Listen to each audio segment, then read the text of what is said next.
Krabon New Life Manso Edubia Jinyame Ebrem New Town and Manyamon Kanyami in Sweeta Pachi Dida Amangwase Dave Rose ya and also Ewakona Facebook Live and YouTube ya Oyerepa FM and orepafmonline.com.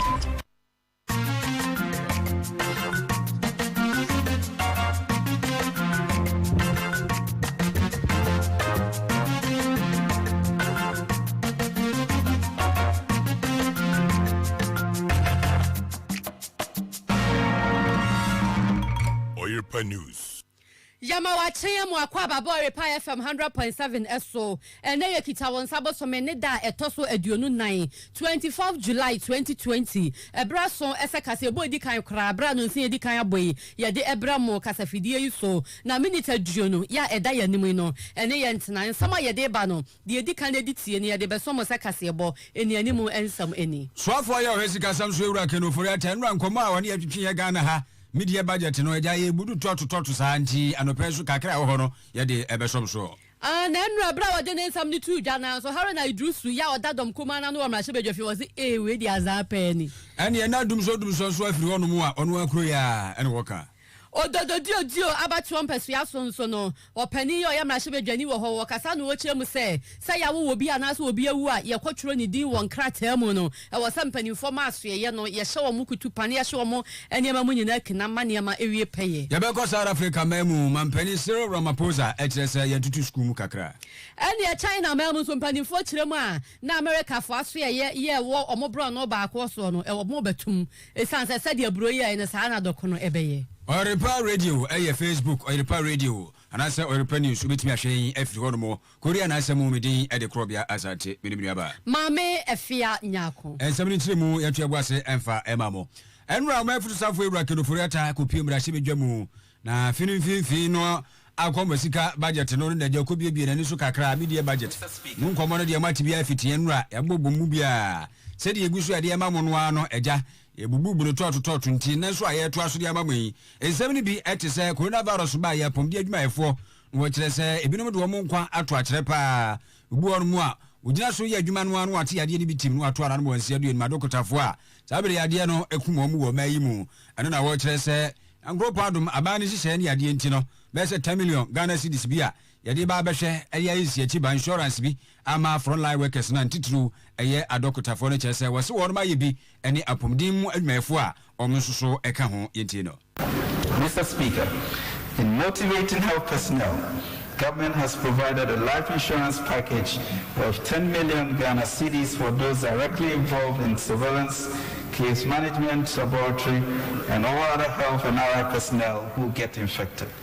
Additional provision was made for overtime and risk-based payments for key frontline workers. Transport costs and costs for sustenance for contact tracers and field surveillance officers were also absorbed by government. Mr. Speaker, to further cushion and incentivize frontline workers, government waived personal income taxes for 137,000 health workers, offered allowance of 50% of basic salary for about 10,000 frontline health workers, and provided them transportation for the duration of the lockdown. These direct reliefs to health workers cost government additional 320 million Ghana cedis. Na chasa apobodi adwumayefo no ba coronavirus wi na lockdown na nemu ano ina yentwa so omofro kan no ani anyu musika nti yaba na cash no ano mtitinu a nyina ka ho bi ani amote sekere ofori ata wochechire mu se omunyina ebehwe na omatumi aboa sebe ya wo nso adwumayi mu no enkonko yom kufiri kwa mu bia na no achire woto ase PPs no eno so ewo hono mu nti aban no ebehwe na wodi ama. Mr. Speaker, government proactively put together the 560 million National Emergency Preparedness Response Plan for COVID-19 to help manage and contain the spread of the virus and strengthen the national capacity for surveillance, diagnosis, and case management. The implementation of the plan was anchored on the 3 T's of testing, tracing, and treatment. Mr. Speaker, supply of such needed logistics was also a first order priority. Accordingly, government provided 3.6 million reusable face masks, 50,000 medical scraps, 90,000 hospital gowns, and 90,000 headgears to the health facilities from 9th of April to 30th of June 2020, and these were manufactured locally. HSA PPs ni adia aja modi adwuma no emu kakra nso nkomo ena kenofuriata motise odisoso na enra wa media budget review na mu no ena kanoforiata nsama odi tu dwabe ne ekiremu a na we de ya asempa momai e ma woni omudi omusika kwagu sika krabia hodoro ho abeba nsem bebre ama amanfo sika kwaka mu no ne wakan ya wachemu nyina ne sa ban eye nhyehyeye ese afiwe nkwa wie ye de obi asika bia chese 10 pesos kra enka wom obi ani sika kwaji sika krabia ho abeba nsem ye bi no obi a ebenya ne de akosi ase na wo chereche ma de besi sa ban atwa sika eye Ghana sika foforo no billion no aduonu ba ko 21 billion Ghana cedis ya wo de ebema na no wo cheremu senka sa sika yi sanya ndi si aban hyehye ye bone ye omo ye de toto ya nam so amasika krabia ne nyina aguguo na bi wo no ma ensam aba ho na nka sa sika ye betimi de aye mpumtudwuma ene nioma bi ewo ba bi nanso no obeya ne den akoye o manfo asam Ghana fo asam anu timpanifo obeya hyehye ye no omo de sika ni nyina ama wo.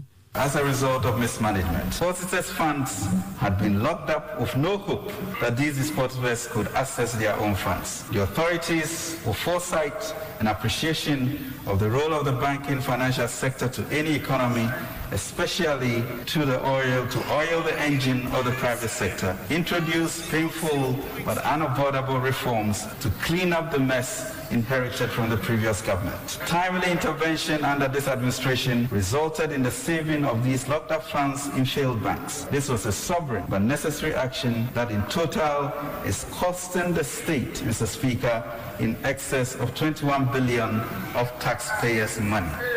These are funds that could have been otherwise deployed to support the development agenda of the government. Let it be said that a serious government as we are, desperate as we were to face a broken economy as it was, and fund our own programs as promised, and as patriotic as we are, had absolutely no thoughts, no time, no energy, or the luxury to conspire with the central bank to deliberately cause the downfall of Ghanaian banks that were already in zombie state. By the time we took office, let no one stand on a steeple and proclaim untruths, and let mature Ghanaians be quick to listen, slow to speak, and slow to be angry. James 2:10. Ken oforiata ban sana hene eno no waka no so maban ni de omani abere pa na nhyehyɛ ye bɔne ya bi mu yeto honom enda ma sa wo hawe omo beto ye na sade beye na eni oma beye ye nti na bank no omugu bie na bi won so omo keka ba omu ni nyina no eye omani ye de enye omo botaye ene omani so ade hunu na ban no eso omu begu sika krabia ahodro ene ho nsensama nti wo a chesa wadwen mu da ho no tie de mpanifo ka ne nhyehyɛ ye omaye no na ebi mu nsama omo ka de ye mogu Ebinum nsama wonka yemogu na chesa no keno frosta san to aso chese ebra ba we ba ye na emprempre kura no afi no no asan hie ye kwa abato so na dumso na wo ho chese ade on ba bebeto ye no na ni enyan pa no chese 4.7 billion Ghana cedis bia eno no aba we di si no ani so de be yi dumso e de afiri ho no no nyese bia wo che da se bia wo de sasika no e yi dumso nko a nanso eka bia na da wo no mo wa abra Ekoko hwe ade ho kwasha ahodi ne emu abada da no abra so abra ne ntuatua ho kan ade no so bae no omu di sasika kuro ya bi na atuatua kenofora tabiem. We have, Mr. Speaker, relegated Dumso to the past. It is clear to our fellow Ghanaians by now that we have enjoyed 3.5 years of reliable and cheaper power. We have spent in excess of 4.7 billion on capacity payments, not only to ensure that we keep the lights on, but also to pay for power we do not use under very questionable contractual obligations we inherited. Mr. Speaker, to modernize the economy and improve its global competitiveness, we embark on a transformative agenda to digitalize the economy. We implemented the digital addressing system and the national ID programs to ensure that each Ghanaian and their dwellings, as well as business locations, will be uniquely identified. Kano Furiata, as some was added to us, for Dumso says, so this is Dumso after all, about we buy, you know, Ome Yefro. enra budget na de ensem ewo na die se ni nyina ebe won na chese Ghana for atadwe yare ate de niam abekọ yie pa na kanofori ata ne nsama odi tu dwa ni biom no na wo kire mu se aban aye nhyehyeye ya abra enche bia ne sika ye opepe billion no wo 100 billion Ghana cedis no omo de beboa asoso nwuma ahudro mama na tumi agina na nan so se peme na botaya na se dia omo de atoso ne Ghana care na so batampa program ya eno ebekọ so nti wo se bra enche bia no empanifo be da na disron kokra de aboa enwuma na coronavirus titru no ama na kọ form a chese de wo how bebre aba no ene edi besuso ma peja no ama no etumi agina ho na no si ya ene opani a wo no agina dom kuma na no anasa wo da wo ma no e wo mra shebedwe film honorable Haruna Idrisu wo kasa no si iyaza pani ensem be na mpanifo ko so wenya de betumi ayeye ye bosrem ka na wo de wa no donwira ye bi nwo. The issue of administration is also very important. If you are decentralizing, Speaker, we must decentralize and decentralize well. You can't devise responsibilities without decentralization. And as such, many of these agencies already at the local governance level are suffering because of the lack at the local governance level. And as such, if we are going to effectively decentralize the birth and death registry, we must make sure that fiscal decentralization is also taken into account and make sure that that department receives the resources it will need in order to. The Speaker, he likes caring someone because his Obatampa care program, Batampa, not Obatamboshe. He comes to me more with pledges and promises of a manifesto than a mid-year review of a desperate and stealing government. Mr. Speaker, we are in your able hands. Having listened to the Minister for Finance, whose promises and pledges in paragraph 412 talks about 2021 to 2023, a future which is unknown to him. The Ghanaian businesses and individuals were expecting relief today. With that Obatamboshe, with this Obatamboshe, not Obatampa, into the future, we are in your hands. 100.7. Care and also about Tampa program. Ya abayisa na hene kenoforiata. Editu just mpanifo ya hon hye ya 100 billion Ghana cedis. And omode be hye nwuma ahudromu. Ya omode be ye bredi animu no. And Haruna Idrisu si oh debi we ye bo hye hunu nti we yo ba Tampa hye. And yo ba Tampa nya de betumi abamu da.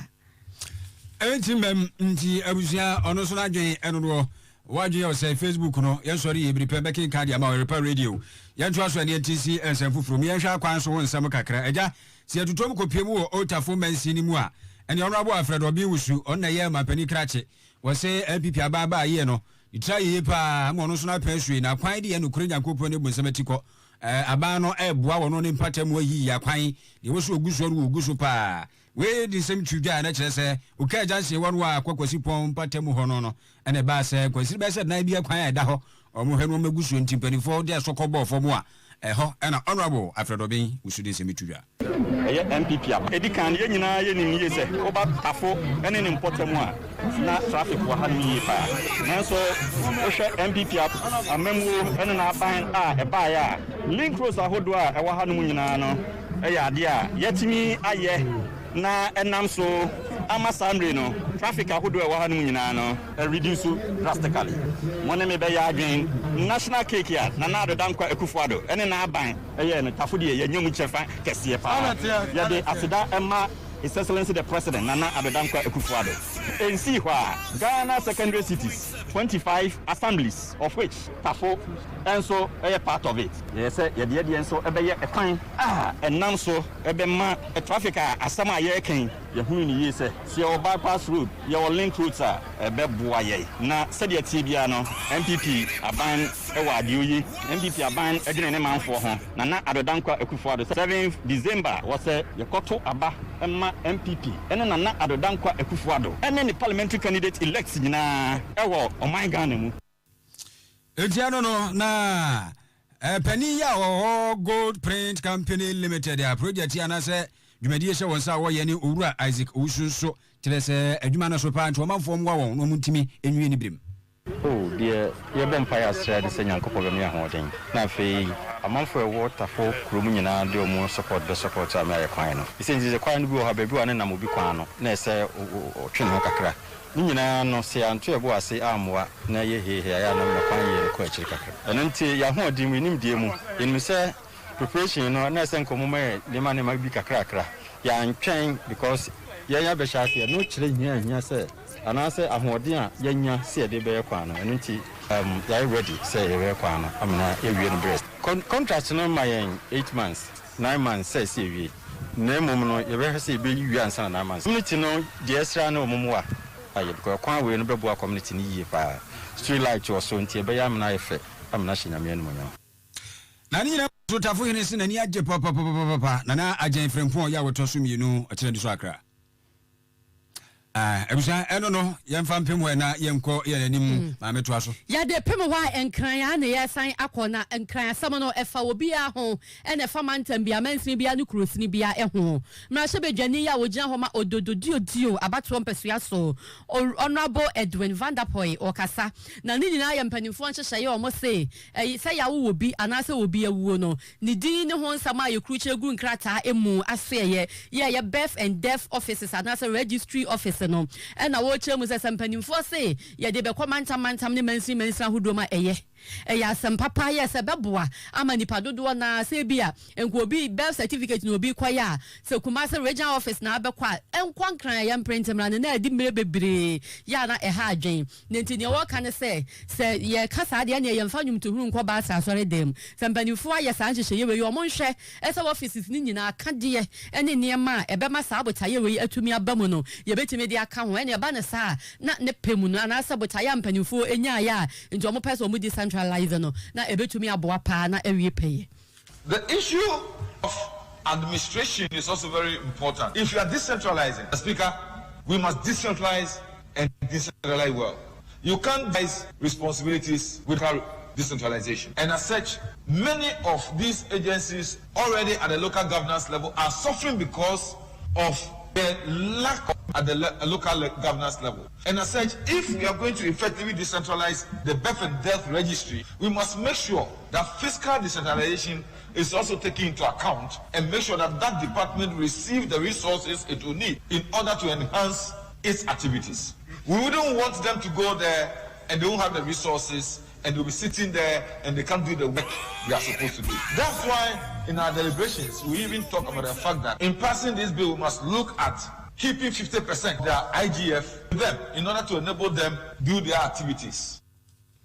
Honorable Edwin Vanderpoy and I didn't some way at to John Yamashebe Jenny, do about 1% of Mashebe film and Wakasa in some way. Now, ye come for better GPC Heba Mr. Eddie Amount, better GPC Heba Mr. Edu Papa, a mantamas Neddy come for you see me a rain in every is yes, you will bomb or buy you him. I had dead, a woman sounds on a prostrate more house so to miss yes, into Sabre Crady, or I bear my 1 year field do me no common chassis, and on better GPC Heba Mr. the prostrate more how won she be e wona brabo mu edda wo kwadras to obi ma bisa ye better GPC ba Mr. Chakwan ubenya bi ato na duduo mu no fresh ofo e wo 0244939193 0244939193 ye better GPC heba Mr. Edu Papa eno no ano president bi nkoma bo she be electricals wa wonim say bo she ba de bia twa no puse e ba enkania cables papa dia wa wani tu adada enemu obi ntumfuturu mu wani so ate ase 21st century obi ntira kwada nyame bra wo shebe electricals ha na beje ne mapa de bia yedi ho adanse e de akere wo no chese yedi ni gina so se kreme ntebere bebi anim so ate bo shebe ase beji bi kotonya mfa so fe edum bo shebe plaza 03220 30838 0541125339 na ba heba center so adawroma nompe nkase buono mu a na arthritis abem cancer creating badumpem enye ba na nkamenim chese wotu ase de ama wo no eye befua ti ase se ba heba center aja wo supi e ba ne nkase de a na cheso wato nsu ago hospital na chiri wa 0244 083 482 0272 500012 wono ebebo enkomo ohene ba o chese omiache pa Oyerepa FM yeso yaje oso ohwe efre Italy saso no se ko fi sapon Shadrack Odiaba we so authentic kaseyebo ekoyie ohwe free mamponten atiase bibia de blaze and 2 pm so odi free mampon aba na chese yehia pa ebo modagana awrade mu aye pa